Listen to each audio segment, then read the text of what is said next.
Kayo ngayon, Madam Flo? Davao City po, Mm. Ilang taon ka na, Madam Flor de Lisa? 55, Saan ka komportable tawagin? Flor de Lisa o Lisa? isa. Lisa na lang. O sige. Madam Lisa, mahaba yung Flor de Lisa, no? Yes po. Oo. Ano mailingkod ko po sa'yo ngayong gabi? Ah, sana merong makausap, merong yung parang maging kaibigan muna. Oh. And then, we'll see. Wala po kayong asawa? Meron, pero hiwalay ako. 23 years na. Tagal. Yes. 23 years ng dalaga? Bakit naman? Sobrang babaero yung husband ko. Pero Dapat. nagkaanak po kayo? Ilan po anak ninyo? Oo, meron 4, puro Ah, lalaki. Puro Tapos lalaki. meron ng mga trabaho. Yung bunso na lang, graduating na civil engineering. O, ilang taon na bunso mo? Mag-25 na siya ngayong June Ah, 25. Tapos, nagka-boyfriend ka naman, 2 dekada mahigit na dalaga ka? Yes, meron 2018, Mm. British. Uy, British.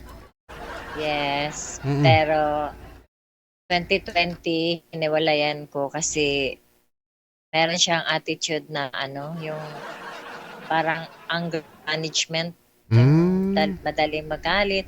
Ah. Tapos nasaktan niya ako physically. Bali umuwi sa dito sa Pilipinas. Oo. Pumunta siya dito kasi gusto niya na yung kasal ko at saka para magpakami, pero hindi ko akalain na marami palang mga babaeng ka-chat. Mm. Inalagaan ko talaga yun kasi na siya 67 years old Mm. and marami siyang manggit, pero grabe yung Drug addict? pag-alaga ko sa kanya, lahat. Hindi, pero merong anger management, madaling magalit kahit konting lang, yung gano'n. High blood din siguro? Irritable? Ewan, Hindi. ewan. Tapos chat pa rin kahit nagsasama kami. So, I give up. Ba't kanya sinasaktan physical, ma'am?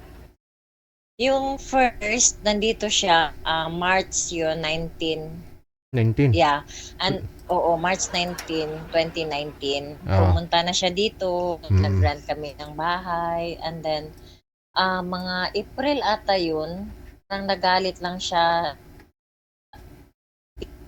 TV na nawala yung pinapanood namin. Tapos hindi ko rin alam paano kasi yung inaano hindi ko kasi kabisado, and then siya rin. And then, nagalit siya. Binato niya ako ng Remote. remote control. Dito ako tinamaan, namaga, tumagos yung... Ay, sus. Pero hindi ko siya twice kasi niya ako, yung pangalawa, yung towel naman hinampas niya sa akin. Oo. Hindi ako Baka yung pinapanood ninyo, Tom and Jerry. Hindi ako pumunta sa police station or nagpaano kasi ang isip ko, kasi love ko siya. Ang isip ko kasi baka yung na homesick lang siya kasi from UK kasi siya. Pero marami akong yung mga friends din namin, meron talaga siyang iba talaga yung ugali niya. So, ano po yun? May dati na rin siyang asawa doon sa UK? Divorce siya, wala siyang anak, pero marami siyang na babae, pero yun, magkahiwalay din kasi iba talaga yung ugali. So ano pong nangyari? Hiniwalayan mo? Ikaw na mismo umalis? Pero tinulungan ko pa rin siya na makaalis. Hindi ako nagsabi sa mga anak ko na sinaktan niya ako. Marami siyang mga ka-chat, merong mga ka-video call. Huling-huli ko, ang dami ko talagang mga sa kanya, yung mga tawag dito, mga evidence. Pero hinayaan ko na. Nagpakasal po kayo dito sa Pilipinas? Hindi Hindi? kami nagpakasal kasi yung first na nag-usap kami, Mm. sabi niya kasi hindi ko naman kaya magpa-annul kasi ang mahal. Mhm. So sabi niya, sige akong gumastos. Pero pagdating dito, marami daw siyang naging kaibigan, marami siyang basta ang dami ng dahilan. So hindi na ako nag-ano. So sabi ko, it's okay na sa akin na hindi na kami magpakasal. Pero yung inalagaan mo lahat lahat talaga, grabe yung pag-alaga ko sa kanya. Pero wala eh, nag, sabi ko maghiwalay na kami. Hmm. And then, ayaw niya talaga. Pero hindi ako makatiis, DJ. Oo. Parang sobrang stress yung naramdaman ko sa kanya. So, pero tinulungan ko siya kasi pandemic na time yon. Hmm. Umalis siya, tinulungan ko siya yung sa mga maraming mga papers na kailangan. Mhm. Tinulungan ko siya. At So, i-block ko dalawang taon na. din po kayo, And then, dalawang taon po yung pagsasama ninyo? yes po. Hmm. Kaya yung mga anak ko sobrang galit. Kasi okay lang sana kung nag-cheat. Pero yung saktan ka pa, Mhm. yun, na maganda. Mhm. Now, ano pong pinagkakabalahan ninyo, trabaho niyo, madam? Ako, merong tindahan Mhm. Saan niyo po sa ba nakilala bahay. yung British na yun, Tapos, ma'am? dun sa filipinocupid.com. Yung Hmm. yung cousin ko ang naggawa Gawa ng profile mo? doon yung sa yes, Mm. oo. Sabi niya, uy, sabi kasi DJ, inaano ko muna yung mga anak ko. Sila ang priority ko. Mhm. Tapos yung malaki na sila.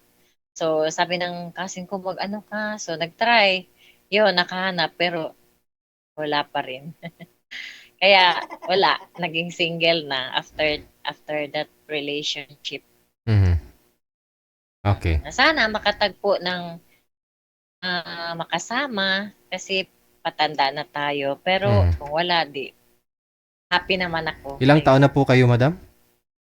55. 55 po. 55. Oh. Yes po. Mhm. Pero kasal pa rin po kayo hanggang ngayon, no? Doon sa tatay po ng anak mo. Sana ho ang tatay ng Yes. anak mo? Meron, May balita ka na? meron Ah. na siyang family din, DJ. Hmm. Merong anak na rin siya doon Pero sa hindi ito babae. foreigner yung mga kausap niyo, ma'am, ha? Oo. Pero DJ, sana kasing edad ko, Hmm. yung yes, ayoko ng mas bata. Sige. Kung meron po, ma'am, ha? Standby po kayo sa linya.